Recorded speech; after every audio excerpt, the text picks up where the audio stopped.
I'm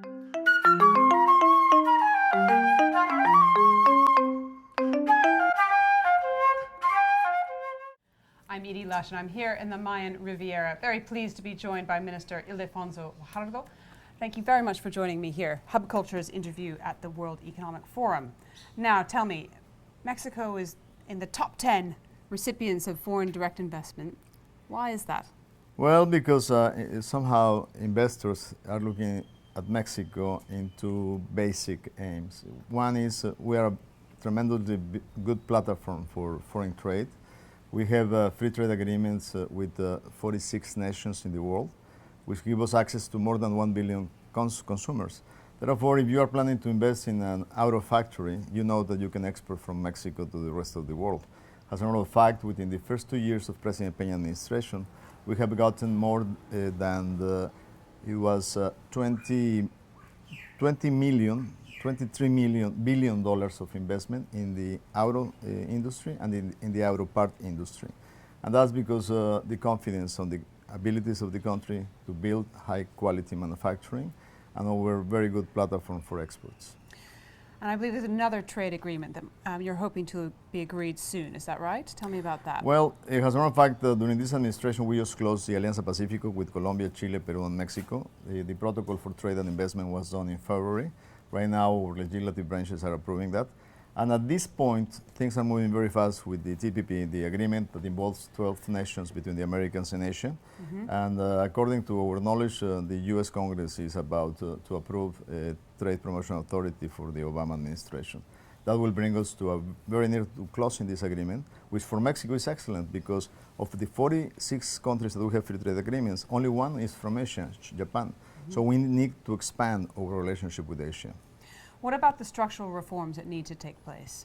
Well, as a matter of fact, here that we are starting this Latin American meeting in the World Economic Forum, the main purpose of this meeting is to review the efforts in Latin America for economic reform. Why?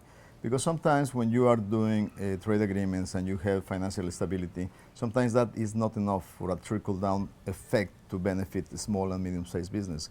You have to have an efficient economy, access to energy, cheaper energy. That's why the efforts that Mexico has done in energy reform, financial reform, educational reform, competition reform, antitrust law reform are very important because that will allow all the individuals to have a level playing field to compete in fair terms in order to trickle down benefits mm-hmm. to everybody in the country and to all the regions in the country. That's why the main theme for this Latin meeting is about how to improve competitiveness in Latin America. Which country do you think is doing the best? In Latin America? Well, things have been changing. I mean, the fact that the world economy is in recession and the only country that is growing is the US, that benefits Mexico a lot. Within the context of Latin America, in the year 2015, I think that Mexico will be one of the most fastest growing countries mm-hmm. compared to other areas in Latin America. But that's because there is a reduction in the price of commodities and it's affecting Brazil, it's affecting Chile, it's affecting Peru. And in the case of Mexico, we are very linked to manufacturing. And one benefit is that the US economy is growing better than the rest of the mm-hmm. world. And what about what's next? What is next is the implementation of the reforms that is already happening. The reforms were finished completely on August last year, and by now we have been having very specific effects. Reduction in the price of electricity for manufacturing. Mm-hmm.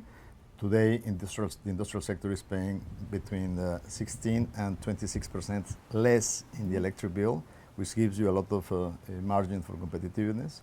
The consumers are paying less for telephone communications. There is an increased competition in the networks to provide services for phone services. There are new TV networks that are coming into the market. So at the end of the day, there are already good impacts of the reforms. Now, there is a long way to go. You know, reforms have a long time to really impact the economy. And our main purpose and the message of the president is let's be very careful and very, very strong about implementing the reforms properly so that everything that has been designed will fall in, has benefits for the economy. Minister, thank you so much for joining me here. Hub Culture Pavilion, and I'm Edie Lush.